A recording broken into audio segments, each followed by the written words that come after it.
Junior research fellowship is the your problem and solution is the path. Path क्या होगा, आपको exam NTA के द्वारा जो कंडक्ट किया जाता है उसके अंदर बैठना होगा और आप है जो फिर एग्जाम को क्लियर करेंगे। तो ये क्या है, रास्ता है, रास्ते के अंदर क्या करना पड़ेगा, आपको ये प्रॉब्लम को सोल्व करना पड़ेगा।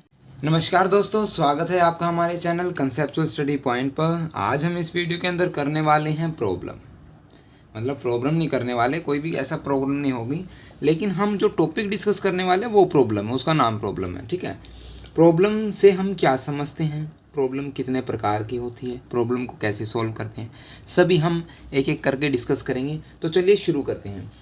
तो आपके अनुसार प्रॉब्लम क्या होती है? समस्या, जिसे हम हिंदी में बोल सकते हैं समस्या या समस्याएं।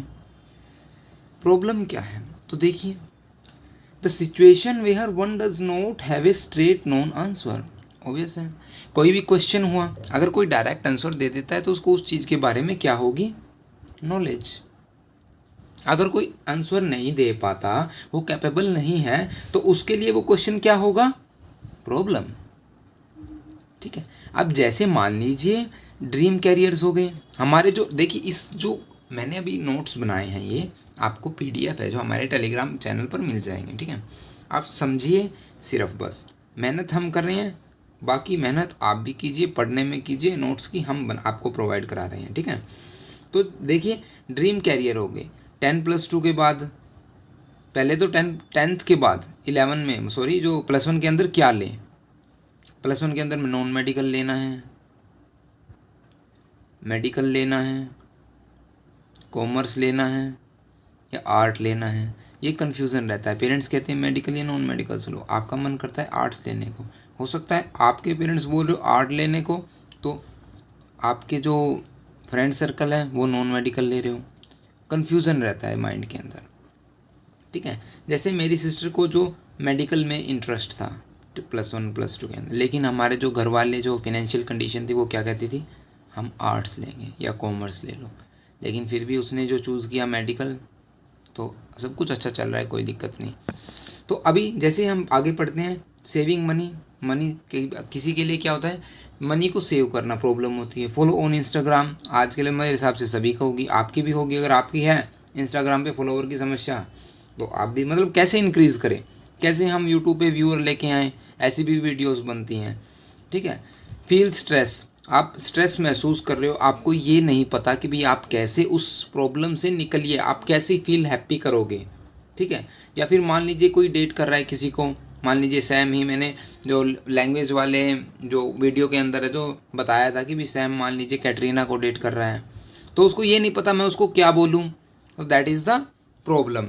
हर जगह जीवन है जो भसड़ है, मतलब यहाँ जो आज के जीवन में लोग चिंता करते हैं, आप भी चिंता करते हैं, आपका जेआरएफ की, आपकी साइकोलॉजी सब्जेक्ट की, कि मेरे एमए में पे एग्ज़ाम क्लियर होंगे या नहीं होंगे। तो ये सभी, कभी किसी की फिनेंशियल कंडीशन मतलब लो होती है तो उसके लिए वो प्रॉब्लम है। एवरीडे फील्स सेम, ये सबसे मेन प्रॉब्लम है। आज के जो टाइम है, सभी अपना जीवन एक कॉन्टीन्यूटी में, मतलब कैसे चल रहा है सभी का, कि भी सुबह उठे, खाए, स्कूल गया, कॉलेज गए, फिर आए, फिर खाया, 1-2 सीरियल देखा, सो गए, फिर उठे, ऐसे चल रहा है। आप कुछ ना कुछ नया कीजिए अपने जीवन में। तो इन सभी ये क्या है, सबसे पहले हम क्या बात कर रहे हैं, किस पे, प्रॉब्लम पे बात कर रहे हैं। प्रॉब्लम पे हमने बात कर ली, प्रॉब्लम क्या है, जिस चीज़ का हम स्ट्रेट आंसर नहीं निकाल पाते वो प्रॉब्लम है। प्रॉब्लम कितने प्रकार की है, प्रॉब्लम है जो हमारे पास वेल डिफाइन, इल डिफाइन, 2 प्रकार के हैं, जिसको हम अच्छी तरह डिफाइन कर सकें कि मुझे ये प्रॉब्लम है, और जिसका जो आंसर भी हमें नहीं पता हो। जैसे कि मैथमेटिक्स की प्रॉब्लम है, आप बोल दिया कि भी 2 + 3 + 4 - 6 कितना होगा, आपको इन टर्म्स के बारे में पहले ही एग्जिस्टिंग नॉलेज आपके ब्रेन के अंदर होगी, और आप इनको है जो एक ऑपरेटर्स के थ्रू है जो आप इनको सोल्व कर लोगे। एक क्राइटेरिया है हमारा इनको सोल्व करने का, तो हम इसको सोल्व कर लेंगे। सेव मनी, मनी कैसे बताया, अभी सीधी सी बात है, आप एप्पल की फ़ोन की जगह आप रियलमी का ले सकते हो। अब एप्पल का कट वाला लेना आपको ज़रूरी है, आप रियलमी का लो, सैमसंग का लो। ठीक है, तो वहाँ पर आप है जो छोटे छोटे अमाउंट में मनी आप बचा सकते हो। तो ये है वेल डिफाइंड, जो क्वेश्चन बिल्कुल स्ट्रेट फॉरवर्ड हो, आपको आंसर टुवर्ड पता हो, बिल्कुल आपको बिना सोचे ही, आप मतलब थोड़ा बहुत सोचना पड़े तो आपको वो वेल डिफाइन होगी, वेल डिफाइन प्रॉब्लम होगी। इल डिफाइन होगी जिसको हम डिफाइन ना कर पाए, जिसका जो पाथ ही ना पता हो, हमें पाथ ही नॉट डिफाइन हो। जैसे कि अब ऊपर वाले में से देखिए, ड्रीम कैरियर ये क्या है, वेल डिफाइन है या इल डिफाइन है? हमारे लिए ये इल डिफाइन है, हमें पता ही नहीं होता हम क्या करने वाले हैं या हमें क्या करना चाहिए। ठीक है, अभी देखिए इसके अंदर जो पीस इन द वर्ल्ड, कैसे संसार के अंदर शांति लेके आई जाए, ये एक समस्या है। कौन सी, इल डिफाइन, इसका कोई रास्ता नहीं है, सबका पॉइंट ऑफ व्यू डिफरेंट है, everyone have a different point of view. Okay, तो अब हमने क्या पढ़ा, प्रॉब्लम किया, टाइप ऑफ प्रॉब्लम किया। अब प्रॉब्लम भी कर लिया हमने, उसके प्रकार भी कर लिया। अब हमें ये भी पता होना चाहिए प्रॉब्लम को सोल्व कैसे करते हैं, how to be problem solve. देखिए प्रॉब्लम सोल्व करेंगे, कैसे करेंगे, process of an attempt to reach solution in psychology, problem solving concluding part of large process that also include problem finding and shaping. Problem solving किसे कहते हैं? अब हमें समस्या का पता है कि भी हमें 2 + 4 - 6 + 8 ये निकालना है, इसका आंसर निकालेंगे। तो हम क्या करेंगे, सबसे पहले 4 और 2 6 कर देंगे, -6 कर देंगे, +8, 6 में से 6 गया 0 और 8 हमारा आंसर आ गया। तो ये क्या है, हमने एक प्रक्रिया अपनाई, ये सभी प्रोसेस हैं, स्टेप्स हैं, किसके लिए, हमारा सॉल्यूशन था, इसको इवेल्युएट करना, इसका सॉल्यूशन निकालना, हमारा गोल ये था। तो अपने गोल पर पहुंचने के लिए जो जो हम स्टेप्स उठाएंगे वो उस प्रॉब्लम का समाधान होगा, प्रॉब्लम सॉल्विंग उसको कहेंगे। अब स्टेज क्या क्या आएंगी प्रॉब्लम को सोल्व करते वक्त, recognise and defining the problem, finding possible solution, choosing the best solution.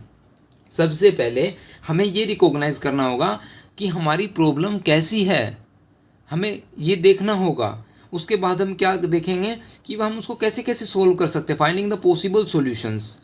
उसके बाद हम चूजिंग द बेस्ट सॉल्यूशन। अभी मान लीजिए आपको ये क्वेश्चन है, आपके जो आपने 10+2 किया है या बीए किया है, आप एमएससी साइकोलॉजी, एमए साइकोलॉजी, आप क्या करना चाहते हो, या फिर 10+1 और +2 के अंदर है जो आप क्या लोगे, नॉन मेडिकल लोगे या मेडिकल लोगे या कॉमर्स लोगे या आर्ट लोगे। सबसे पहले हमारे पास ये समस्या हो गई, ये प्रॉब्लम होगी। अभी ठीक है, ये प्रॉब्लम कौन सी होगी, वेल डिफाइंड प्रॉब्लम होगी, क्योंकि हमारा इसके पास आंसर है। ठीक है, ये वेल डिफाइंड प्रॉब्लम होगी। अब प्रॉब्लम होगी, प्रॉब्लम का टाइप हो गया, प्रॉब्लम सोल्व हो गए। अब इसके स्टेप्स देखें हम कैसे अपने गोल, हमें ये नहीं पता क्या लेना है, तो अब हम देखें कैसे क्या लें। आपका एकेडमिक स्किल देखा जाएगा, ठीक है, आप कितने इंटेलिजेंट हो ये देखा जाएगा। आपका सबसे मेन इंपॉर्टेंट बात होती है इंटरेस्ट, इंटेलिजेंस से भी बढ़कर है इंटरेस्ट। अगर आपका इंटरेस्ट है तो आप उसके अंदर महारत अपने आप हासिल कर लोगे। ठीक है, अभी मान लीजिए आपको फिजिक्स, केमिस्ट्री और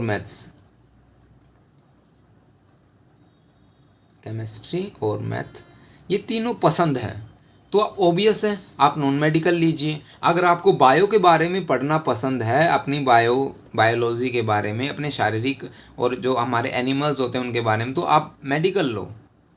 अगर आप अकाउंट वगैरह के बारे में पढ़ना चाहते हो, आपका इंटरेस्ट बैंकिंग की जो फील्ड या स्ट्रीम में है, बैंकिंग में है, तो आप कॉमर्स लीजिए। अकाउंट में है कॉमर्स लीजिए, आपको चार्टेड अकाउंटेंट बनना है तो कॉमर्स लीजिए। अगर आप कला का क्षेत्र, आर्ट फील्ड या आर्ट स्ट्रीम बोल सकते हैं आप बीए कर सकते हैं। ठीक है, और जो उसके आर्ट्स के अंदर बीए होगी, बहुत सारी स्ट्रीम है, बीए जो हिस्ट्री से हो गई, पॉलिटिकल साइंस से हो गई, जियोग्राफी से हो गई, ये सभी आर्ट्स के अंदर आते हैं। बीए म्यूज़िक हो गया, ठीक है, ये सभी मास मीडिया जो भी है। तो यहाँ पर हमने क्या किया, यहाँ पर हमने सबसे पहले रिकॉग्नाइज किया हमारी प्रॉब्लम कौन सी है, नॉन मेडिकल लेना, मेडिकल लेना क्या। फिर हमने उसके फाइंडिंग पॉसिबल सॉल्यूशन निकाले, हम क्या क्या ले सकते हैं, हम मेडिकल ले सकते हैं, नॉन मेडिकल ले सकते हैं, कॉमर्स ले सकते हैं, आर्ट ले सकते हैं, और फिर बेस्ट सॉल्यूशन उसमें से चूज़ किया। ये सभी स्टेजेस ऑफ प्रॉब्लम सॉल्विंग हो गया। ठीक है, नेक्स्ट आता है हमारे पास मोलर कंपोनेंट। तो 4 कंपोनेंट दिए गए हैं यहाँ पर। मोलर कंपोनेंट है जो इनिशियल स्टेट। अभी इनिशियल स्टेट कौन सी होती है, जो हमारी शुरुआती, मतलब जब हमें ये चूज़ करना, हमने 10th पास कर ली है, अब हमें +1 +2 के अंदर ये लेना है, मेडिकल, नॉन मेडिकल, कॉमर्स और आर्ट, इनमें से MN NM CA इनमें से लेना है। तो हमारा जो शुरुआती क्या होगा, कन्फ्यूज़न होगा, that is the initial stage. Operators क्या होंगे, ऑपरेटर्स होंगे to move from one state to another. अब हम इससे नेक्स्ट के अंदर आए, हमने देखा कौन कौन से हैं, मेडिकल है भाई, नॉन मेडिकल है, कॉमर्स है और आर्ट है। इनमें से देखते हैं कौन सा ले। हमने अपनी कैपेबिलिटी चेक की कि भी हम इनमें से ये ले सकते हैं, ये कर सकते हैं। ये हो गया हमारा ऑपरेटर एक किस्म से, ठीक है। इंटरमीडिएट स्टेज, हमने बस लेने से पहले, मतलब हमने फाइनल डिसीजन कर लिया, हमारे मन में अभी भी दुविधा है कि भी हम है जो ये ले या नहीं ले, चलो ले ही लेते हैं। तो ये हो गया हमारा इंटरमीडिएट स्टेज। हम गोल्स पे पहुंचने से पहले की स्टेज को इंटरमीडिएट स्टेज कहते हैं।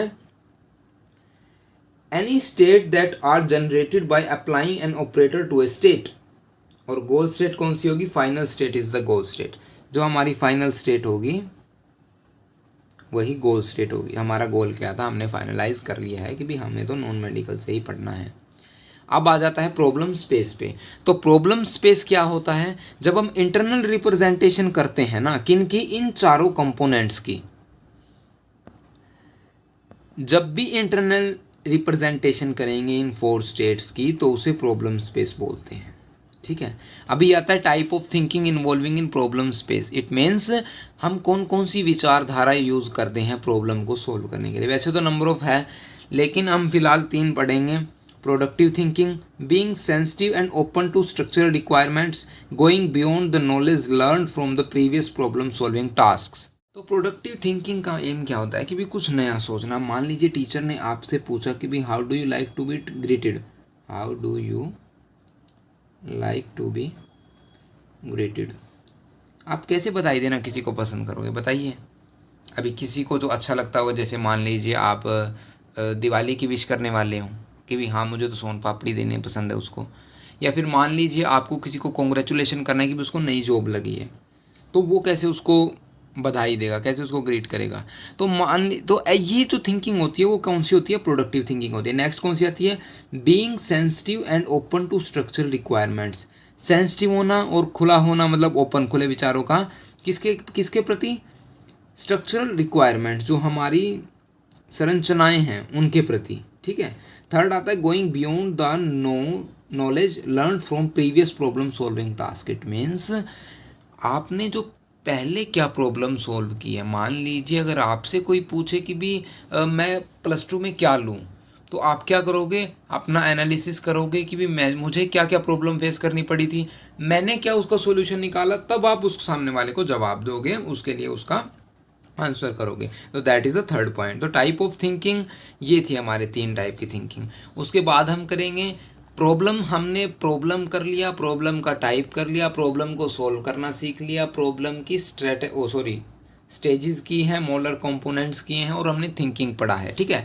तो अब हम करेंगे प्रॉब्लम सॉल्विंग की स्ट्रेटेजीज क्या हैं? Strategy for the problem solving की स्ट्रेटेजी हम कौन सी यूज़ करेंगे? तो ये देखिए, हमने इसके अंदर 2 लिखी हुई हैं, एल्गोरिथम और ह्यूरिस्टिक्स, ठीक है। तो एल्गोरिथम क्या होती है? आपने जो अगर ग्रेजुएशन बीएससी के थ्रू की है तो आपको पता होगा, या कंप्यूटर साइंस के स्टूडेंट रहे होंगे, जो आपका बैकग्राउंड होगा, तो आपको पता होगा प्रोग्रामिंग करते हैं हम कंप्यूटर के अंदर।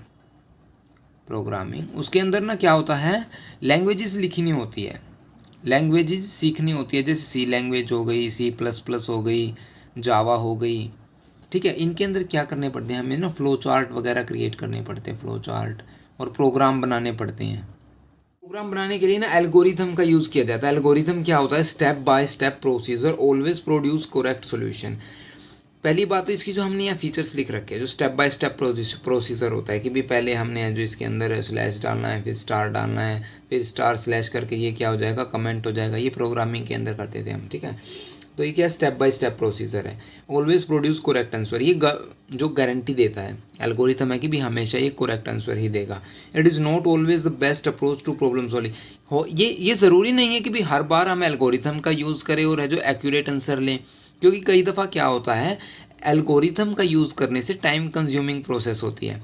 कई बार है जो प्रॉब्लम इतनी कॉम्प्लिकेट हो जाती है कि भी एल्गोरिथम लिखते लिखते जो हमारा टाइम काफ़ी वेस्ट हो जाता है। तो ये ज़रूरी नहीं है हर बार ये प्रॉब्लम है जो सॉल्व करें। तो this strategy is not practical, ये प्रैक्टिकल नहीं है, because for many situation as it can be so time consuming. Okay, तो ये था हमारा एल्गोरिथम, ठीक है, स्टेप बाय स्टेप। तो ह्यूरिस्टिक के अंदर क्या था? It is the mental rule of thumb strategy that may और may not be work in certain situation. ये हो सकता है काम करे या ना करे, ये सिर्फ अनुमान होता है। ये अनुमान कैसे होता है? ये ट्रायल एंड एरर के ऊपर बेस्ड है। मान लीजिए, लगा लीजिए हमें कोई पज़ल दे दी है, पज़ल किसी बच्चे को दे दी, हमें दे दी, तो हम इसको सोल्व करेंगे तो क्या करेंगे, हम सबसे शॉर्टेस्ट तरीका देखेंगे। सबसे पहले हम इसको जल्द से जल्द इसको सोल्व करने का कोशिश करेंगे। अगर हम कर पाए तो ये कामयाब हो जाएगी, अगर नहीं कर पाए तो हम ट्रायल करते रहेंगे जब तक हम है जो इसको सोल्व ना कर पाएँ। That is the trial and error, और यही है, it is the rule of thumb strategy that may और मेजोरिस्टिक का मतलब हम आप ये याद करने के लिए ये करो शॉर्टकट मतलब हम जल्द से जल्द उसको काम करने को ख़त्म करने की कोशिश करेंगे, ठीक है। It does not always guarantee और ए करेक्ट सोल्यूशन, ये हमें कोई गारंटी नहीं देता हमेशा कि भी सही आंसर होगा, बिकॉज हो सकता है कि भी आपके पहले अटैम्प्ट में ही आपका GRF क्लियर हो जाए, इट मीन्स आपकी पजल सॉल्व हो जाए, ठीक है ना। हो सकता है आपको काफ़ी टाइम लग जाए, मतलब आपको सभी पीस उठा के जो एडजस्ट करने पड़ जाए, ठीक है। ये होता है ह्यूरिस्टिक के अंदर। नेक्स्ट आता है हमारे पास कुछ टेक्निक्स हैं प्रॉब्लम को सोल्व करने की, जो हमें जो डेली लाइफ के अंदर यूज़ करते हैं, जैसे जनरेट एंड टेस्ट टेक्निक्स। पहली टेक्निक है, हम इसको कैसे डिफाइन करेंगे, to solve a problem is to simply mentally test every possible path leading from the initial state to the goal state. This imaginary process of a trial and error called generate test techniques. अभी देखिए, generate and test technique ये कहता है कि भी पहले दिमाग में पैदा करो सॉल्यूशन, उसके बाद उसको टेस्ट कीजिए, ठीक है। वही है ना, जब पहले इस्तेमाल करें फिर विश्वास करें, निरमा पाउडर पहले इस्तेमाल कीजिए फिर विश्वास कीजिए। तो सबसे पहले मान लीजिए, अब एग्जांपल हमने इनके अंदर चेस के अंदर लिख रखा है, चेस के अंदर 64 बॉक्सेस होते हैं। आपको मैं बता देता हूँ, जो बॉक्सेस होते हैं वो ऐसे यूँ करके बने होते हैं, black white black white black white, जो भी 64 बॉक्सेस होते हैं, ठीक है। जो 16 पीसीज है जो एक बंदा रखता है, 16 उसकी अपोजिट पार्टी रखती है।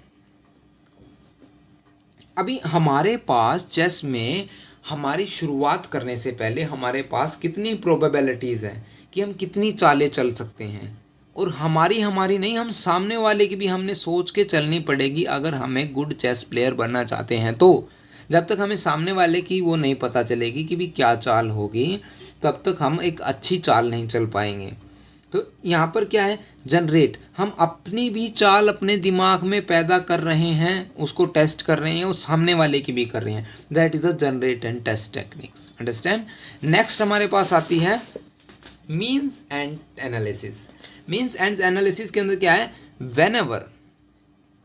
whenever we divide the problem into a number of small problem or parts and try to reduce the difference between initial and goal state by the creating. one more thing यहाँ पर मैं बताना भूल गया, इसके अंदर आप इनिशियल स्टेज से शुरू होते हैं, जो हमारी प्रॉब्लम है उसके इनिशियल मतलब शुरुआत से शुरू होते हैं, और उसके गोल तक है जो उसका सोल्यूशन निकालते हैं, ठीक है।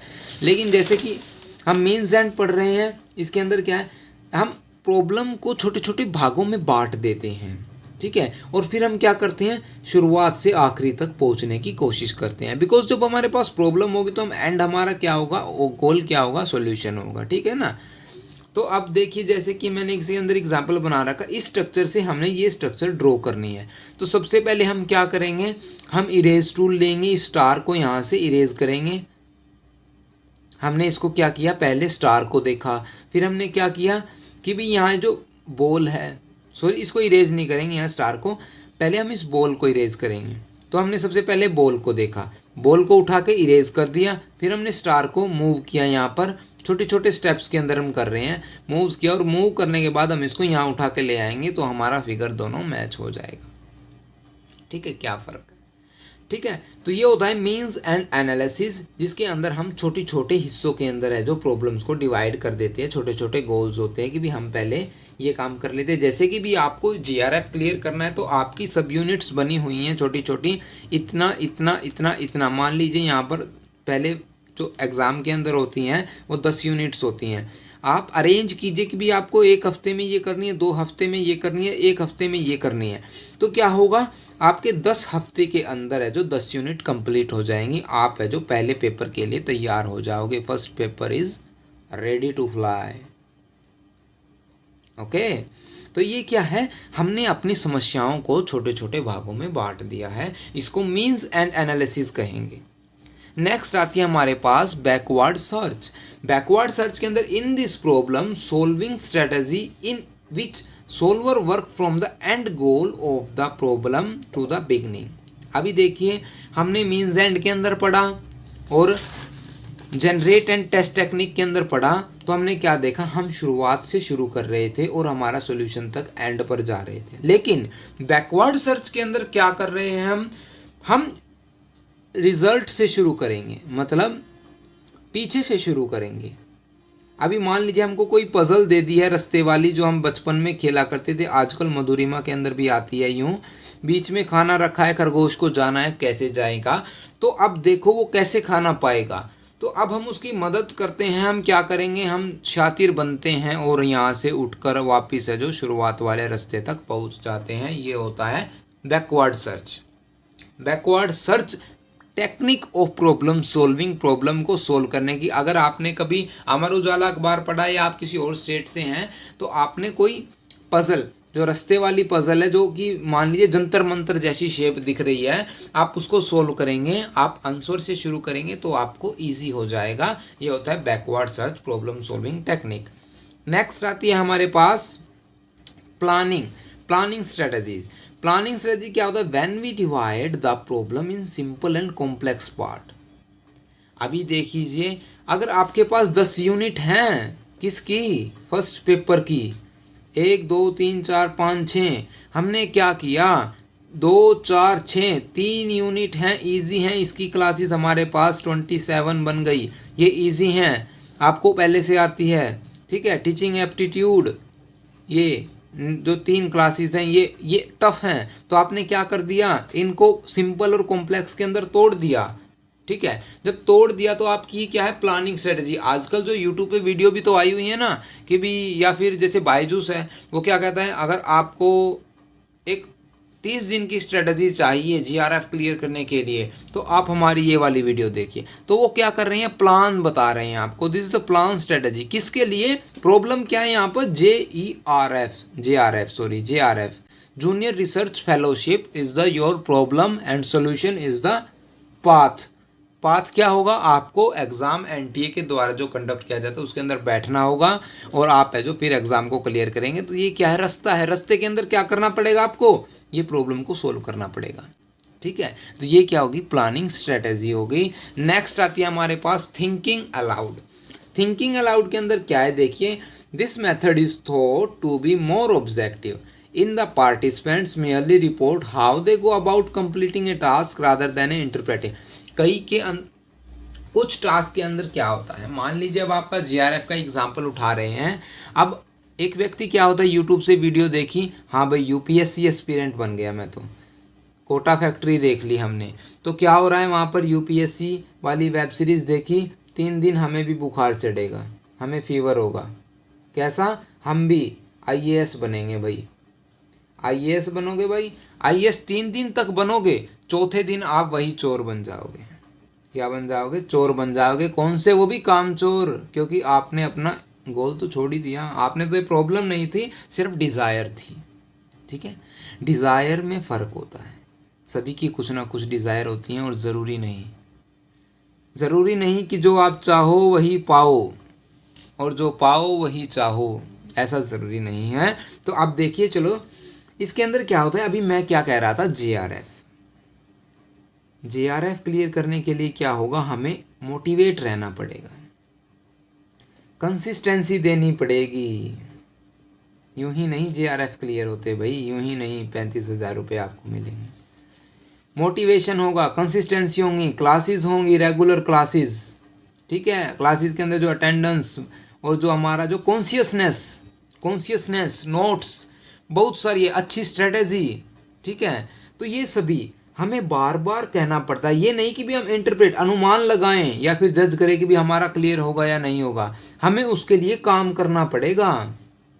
We about completing a task rather than interpreting और justifies their actions. This kind of verbal description is known as the protocol. और जब हम ये कहते हैं ना, हाँ हमें करना है, तो ये हम इनको प्रोटोकॉल बोल देते हैं। और जब हम इनको think aloud protocol consist of observing a user working with an interface while encouraging them to think aloud to say what they are think and wondering at each moment. तब जाकर कहीं मेहनत करने पर JRF क्लियर होगा। तो think allowed, बार बार कहो तुम्हारे जीवन में तुम्हारा क्या गोल है, ये पूछो अपने आप से भाई। यूं क्या करने आए हो आप लोग ज़िंदगी में, 4 दिन की ज़िंदगी है, सुना है आपने भी। तो ये था हमारा टेक्निक्स, हमने इसके अंदर क्या क्या किया, प्रॉब्लम किया, टाइप ऑफ प्रॉब्लम किया, प्रॉब्लम्स, उसके बाद हमने प्रॉब्लम को सोल्व करना सीखा, प्रॉब्लम सॉल्विंग। प्रॉब्लम सॉल्विंग के अंदर हमने उसके बाद स्टेज की, उसके कंपोनेंट किए, कंपोनेंट के बाद हमने कुछ टेक्निक्स की जो कि यूज़ की जाती हैं, यूज़ इन प्रॉब्लम को सॉल्व करने के लिए। तो ये सारे टॉपिक हमने इस वीडियो के अंदर कवर किए। आपको PDF हमारे जो टेलीग्राम लिंक के अंदर है जो मिल जाएंगी, आपको डिस्क्रिप्शन के अंदर उसका लिंक दे दिया जाएगा। टेलीग्राम जो हमारा चैनल आप ज्वाइन कीजिए। अगर आपको कंटेंट पसंद आया हो तो आप वीडियो को लाइक कर सकते हैं। ये हमारा जो कॉग्निटिव साइकोलॉजी MPC 001 है उसका जो लास्ट यूनिट है, जो 4 चैप्टर आते हैं, ये 2 चैप्टर क्लियर कवर हो जाते हैं। एक आर्टिफिशियल इंटेलिजेंस का जो टॉपिक है वो रहता है, जो क्रिटिसिज्म हुआ था उसका, वो हम नेक्स्ट वीडियो के अंदर करेंगे। Thanks for watching this video. आप वीडियो को लाइक कीजिए, शेयर कीजिए और कमेंट कीजिए। जो आपको समझ ना आया भाई वो उसको कमेंट करो, ठीक है। सभी कमेंट खुल के कीजिए, जो भी टर्म वर्ड जो कुछ भी ना समझ आए हमको कमेंट कीजिए, हम आपकी जो समस्या का समाधान करेंगे। बिकॉज हमने आज प्रॉब्लम पढ़ा है तो अब हम सभी समस्याओं का समाधान करेंगे, ठीक है। तो हम चलते हैं, मिलते हैं नेक्स्ट वीडियो के अंदर। Thanks for watching this video, have a nice day.